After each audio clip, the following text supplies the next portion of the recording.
తీవ్రంగా పీడిస్తున్న నిరుద్యోగ సమస్యను పరిష్కరించడానికి ముందుకొస్తున్నారు. అందుకే 10 సంవత్సరాలు కేసీఆర్కి అవకాశం ఇచ్చిండ్రు. ఒక్క అవకాశం కాంగ్రెస్కి ఇవ్వాలన్న ఆలోచనతో ప్రజలు ముందుకొచ్చిండ్రు. మనస్ఫూర్తిగా ఈ ఎన్నికల మేనిఫెస్టోని తెలంగాణకు అంకితం చేస్తూ ఈ కార్యక్రమంలో ముఖ్య అతిథులుగా పాల్గొన్న పెద్దలు మల్లికార్జున్ ఖర్గే గారికి 4 కోట్ల తెలంగాణ ప్రజల తరఫున వారికి నా కృతజ్ఞతలు తెలియజేస్తూ మీ అందరి దగ్గర సెలవు తీసుకుంటున్న ధన్యవాదాలు మిత్రులారా. గౌరవనీయులు సిఎల్పి నాయకులు శ్రీ బట్టి విక్రమార్క గారిని మాట్లాడుతుంది. పెద్దలు అఖిల భారత కాంగ్రెస్ కమిటీ అధ్యక్షులు శ్రీ మల్లికార్జున్ ఖర్గే గారు, రాష్ట్ర కాంగ్రెస్ కమిటీ అధ్యక్షులు మిత్రులు శ్రీ రేవంత్ రెడ్డి గారు, Akhila Bharata Congress committee in charge secretary Shri Manikrao Thakre గారు, మేనిఫెస్టో కమిటీ చైర్మన్ మిత్రులు శ్రీధర్ బాబు గారు, ఇంకా వేదిక మీద ఉన్నటువంటి అఖిల భారత కాంగ్రెస్ కమిటీ కార్యదర్శులు, అఖిల భారత కాంగ్రెస్ కమిటీ అబ్జర్వర్సు, రాష్ట్ర కాంగ్రెస్ కమిటీ కార్యవర్గ సభ్యులు, మీడియా మిత్రులారా, మీ అందరికి కూడా ముందుగా నా హృదయపూర్వకమైనటువంటి నమస్కారాలు. ఈరోజు రాష్ట్రానికి సంబంధించినంతవరకు ప్రజలకు సంబంధించినటువంటి మేనిఫెస్టోని, పీపుల్స్ మేనిఫెస్టోని రాష్ట్ర కాంగ్రెస్ కమిటీ ఆధ్వర్యంలో అభయహస్తం పేరు మీద రిలీజ్ చేసినటువంటి ఈ మేనిఫెస్టో శ్రీ మల్లికార్జున్ ఖర్గే గారి నాయకత్వంలో రాష్ట్రం ఏ ఉద్దేశాల కోసం అయితే తెచ్చుకున్నామో, నిధులు, నీళ్లు, నియామకాలు, ఆత్మగౌరవం, ఏ ఉద్దేశాల కోసం తెచ్చుకున్నామో ఆ ఉద్దేశాలన్నీ సంపూర్ణంగా నెరవేర్చడానికి ఈరోజు తెలంగాణ రాష్ట్ర కాంగ్రెస్ కమిటీ మేనిఫెస్టోలో పొందుపరచడం తెలంగాణ ప్రజలందరికీ కూడా ఇది సంతోషకరమైనటువంటి వార్తగా నేను భావిస్తూ ఉన్నాను. ముఖ్యంగా దళిత గిరిజనుల కోసం దీంట్లో పొందుపరిచిన అంశాలు ఈ రాష్ట్ర సంపదని దళిత గిరిజనులకు పంచేటువంటి కార్యక్రమాలు దీంట్లో స్పష్టంగా పొందుపరచబడ్డాయి.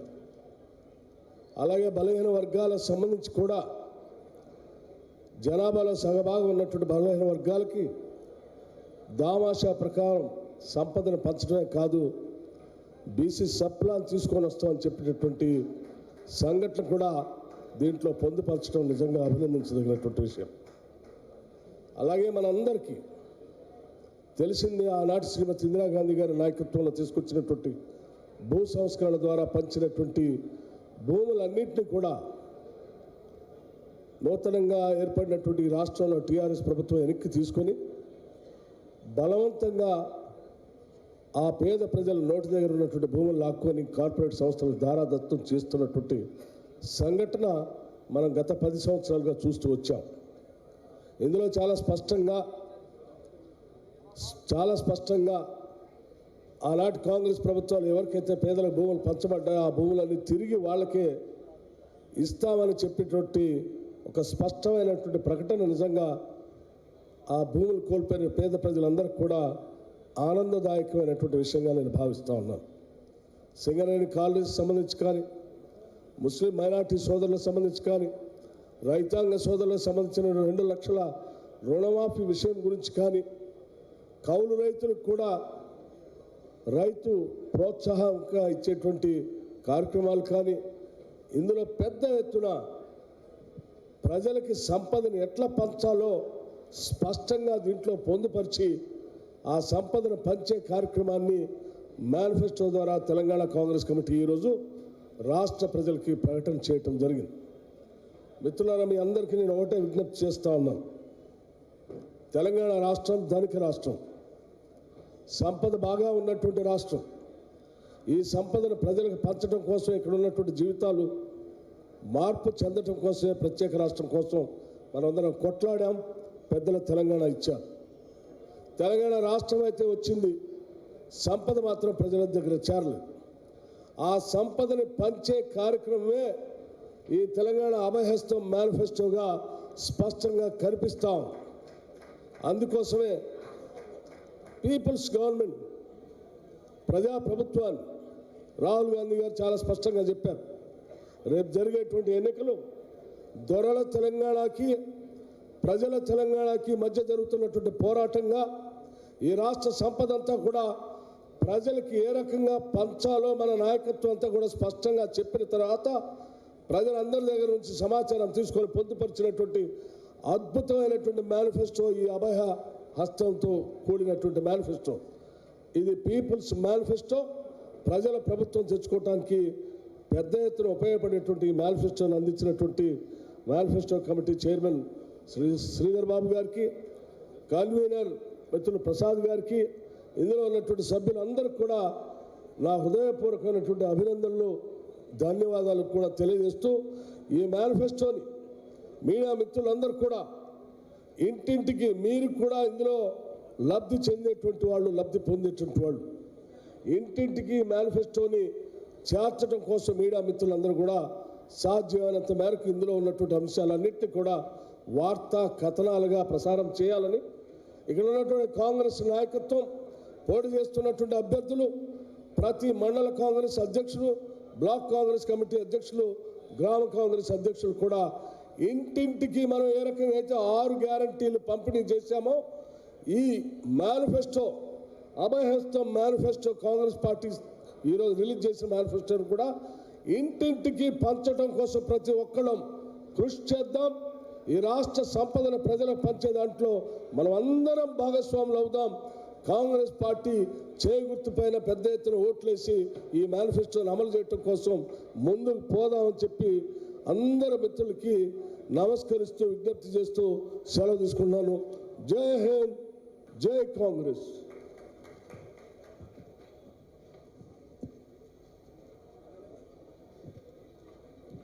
ఇప్పుడు అఖిల భారత కాంగ్రెస్ కమిటీ అధ్యక్షులు, పూజ్యులు, మాన్యులు శ్రీ ఖర్గే గారిని, మల్లికార్జున ఖర్గే గారిని మనందరినీ ఉద్దేశించి ఆశీర్వదించాల్సిందిగా కోరుతా ఉన్నాను.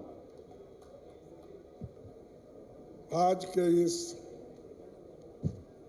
इलेक्शन मैनिफेस्टो का जो हमने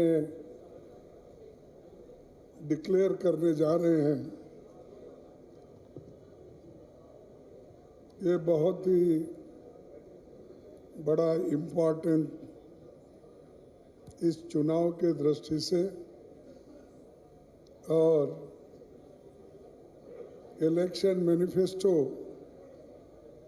हर पार्टी अपना डिक्लेरेशन देती है, उसी तहत हम हमारे पार्टी के ओर से जो हमारे मैनिफेस्टो चेयरमैन, मेंबर्स,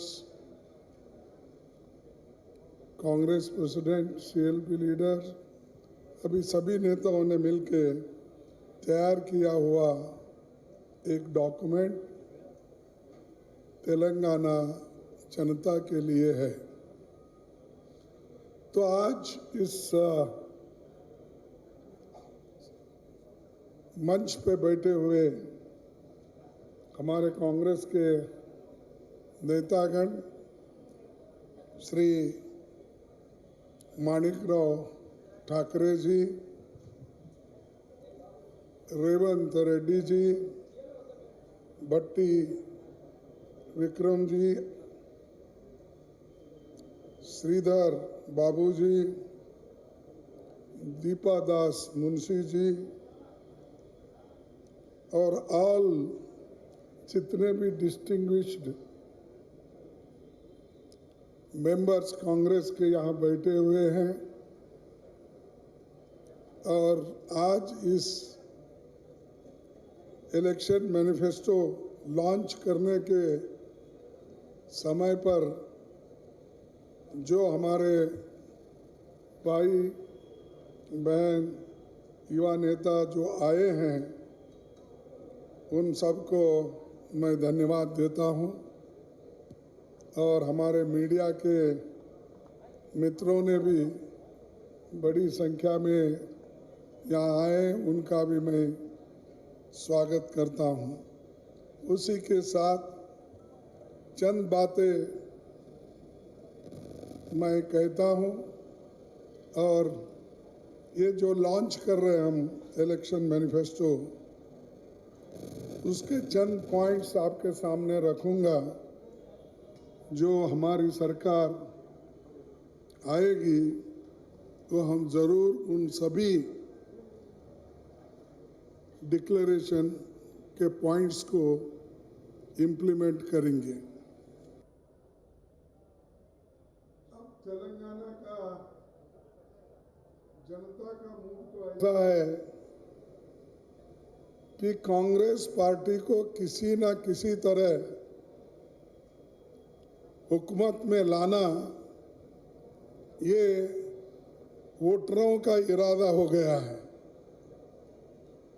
हम तो कहते हैं हमको वोट दो, लेकिन लोग ये कह रहे हैं अरे हम आपको वोट देने के लिए तैयार है और इस बार हम चाहते हैं कि कांग्रेस पार्टी अधिकार में आए।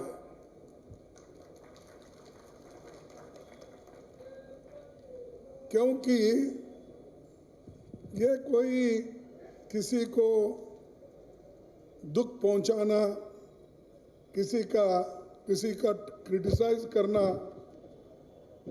ये हमारा मकसद नहीं है। ये सब छोड़ दिए हम केसीआर को और मोदी को। ये तो तेलंगाना का जनता का मूड ये है।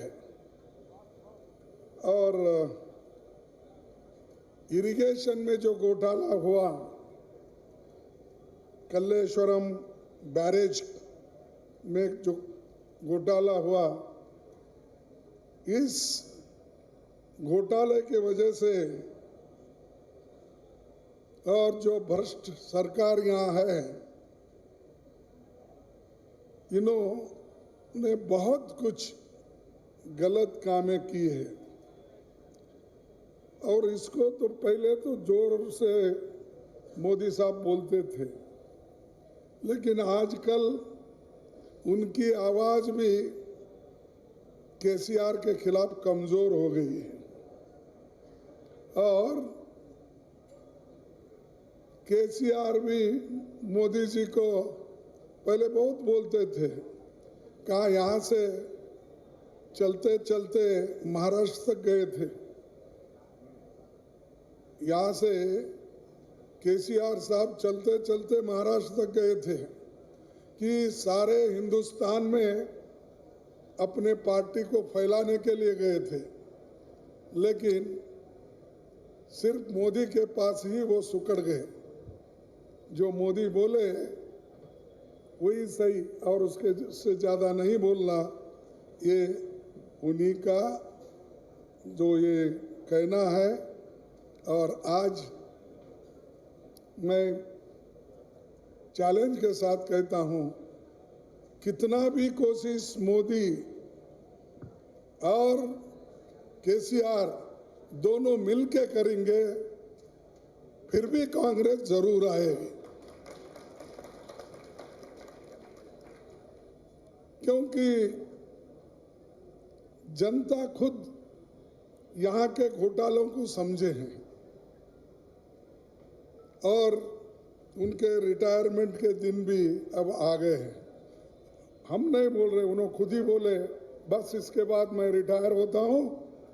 और उनका कुछ फार्म हाउस थे ना, फार्म हाउस में सब सहूलतें बना लिए हैं, उस फार्म हाउस में वो जाके बैठने वाले हैं।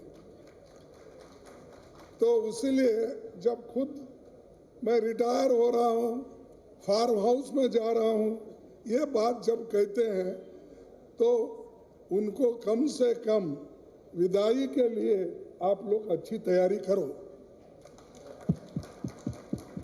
बाय बाय टाटा करके भेजना ना भाई। अगर जो आदमी खुद जाने को भी तैयार है और लोग भी भेजने को तैयार है, तो ये आज हालात उनकी है, लेकिन मेरी पार्टी हमेशा जो कहती है वो करके दिखाती है।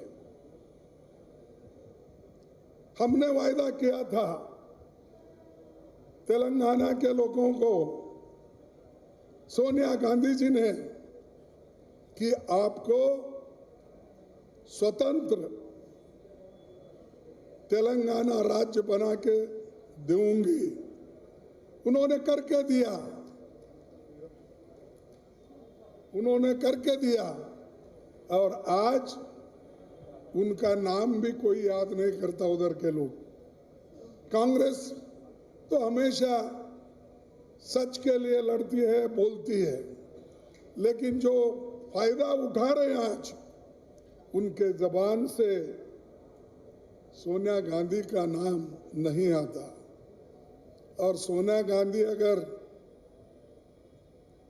नहीं इसको मानती तो क्या इनके वोट थे क्या इनके पास 2/3 वोट चंद्रशेखर के पास या दूसरे उनके कोई साथी के पास थे?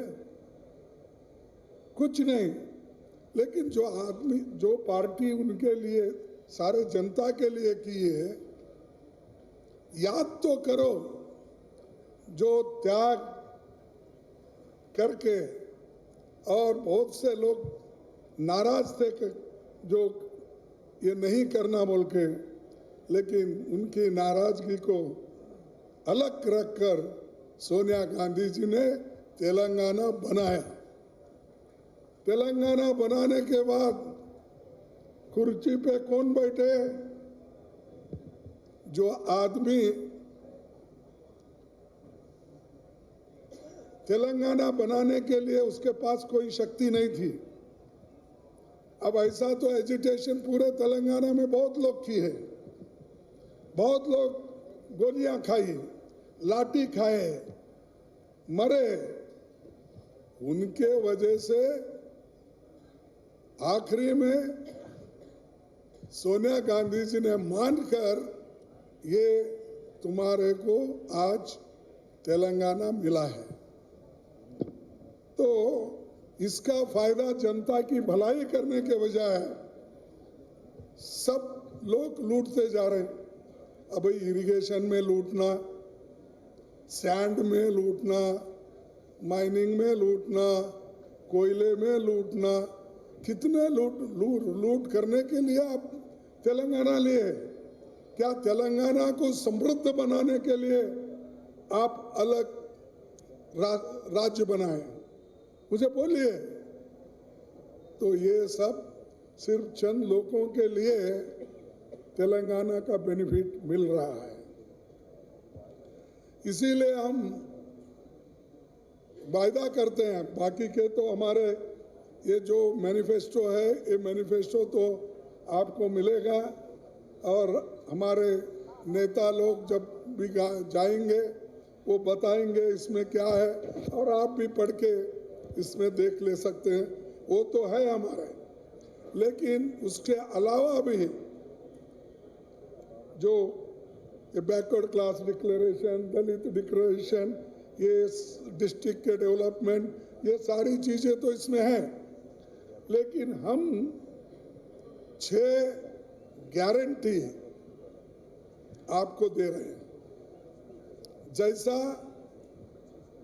कर्नाटक में हम 5 गारंटी देकर और वहां के जनता को आज 5 गारंटी का जो डेट दिए थे, आज वो इम्प्लीमेंट हो रहा है। चंद लोग बोलते हैं अरे जाके देखो कर्नाटक वाले इतना दिए, क्या मिला? अरे सब मिल रहा है, आप झूठ क्यों बोलते हो? उसको अब युवाओं के लिए हमको स्टाइफंड देना है, ये दिसंबर में है। बाकी का तो बस फ्री। आप देख रहे होंगे हमारे माताएं बहनें बस में चढ़ने के लिए लड़ते रहते हैं, और ये जो भगवान के नाम पे वोट मांगते हैं ना, उन्होंने कुछ नहीं किया, लेकिन आज महिलाओं ने हर भगवान का दर्शन ले रहे हैं हमारे पास। कांग्रेस के इस वायदे से महिलाएं एक मंदिर नहीं छोड़े, हर मंदिर को, चाहे वो किसी धर्म का हो, चाहे वो किसी इसका, हर जगह महिलाएं हमारे पास लाखों के तादाद में जा रहे हैं। ये तो हमने किया, अन्य भाग्य किया।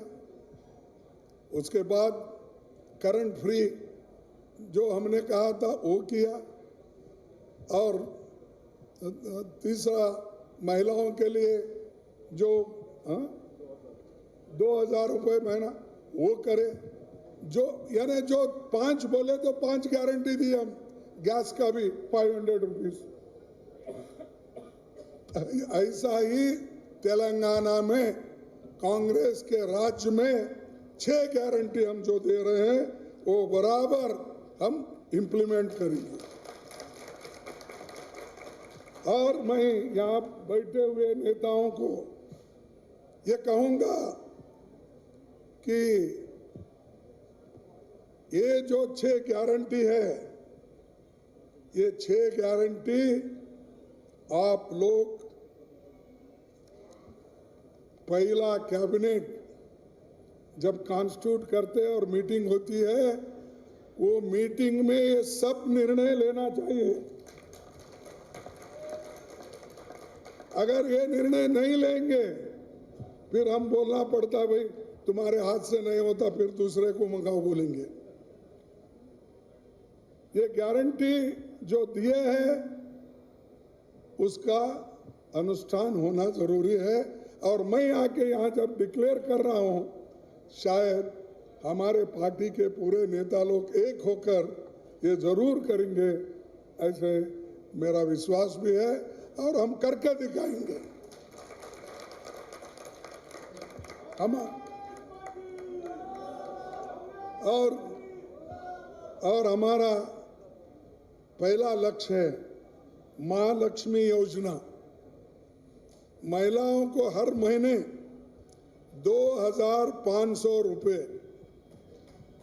500 रुपये में गैस सिलेंडर, महिलाओं को फ्री बस, यहां पर भी ये है पहला।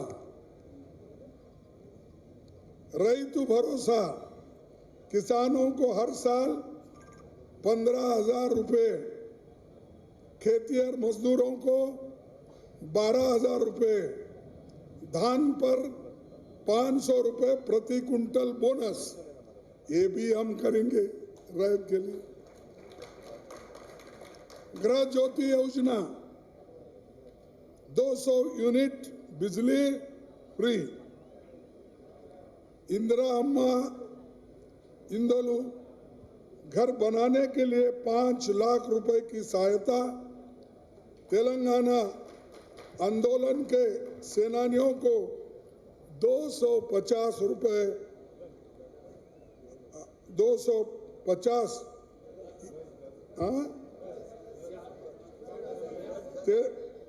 तेलंगाना आंदोलन के सेनानियों को 250 वर्ग गज जमीन, ये जो है घर के लिए उनको ये जमीन भी दिया जाएगा, 250 रुपए भी दिया जाएगा। और घर बनाने के लिए जनरल 5 लाख रुपए दिए जाएंगे। चौथा वरिष्ठ नागरिकों को 4,000 रुपए पेंशन। राजीव आरोग्यश्री में 10 लाख तक का स्वास्थ्य बीमा। युवा विकासम, छात्रों को पढ़ाई के लिए 5 लाख की मदद। हर मंडल में बनेंगे तेलंगाना इंटरनेशनल इंग्लिश स्कूल्स और स्कूल्स बनेंगे। ये 6 गारंटी हमारे जो है ये आपको दे रहे हैं हम, और इसको पहले ही कैबिनेट में चुन के आने के बाद हम इम्प्लीमेंट करेंगे और एक एक करके 100 दिन में ये पूरा करेंगे। और तीसरा, एम्प्लॉयमेंट। कांग्रेस पार्टी एक जॉब चार्ट बनाई है, कैलेंडर। क्या है कि जो भी हम 2 लाख नौकरियां देने की बात की है, इस 2 लाख नौकरियां, उसका नोटिफिकेशन होगा।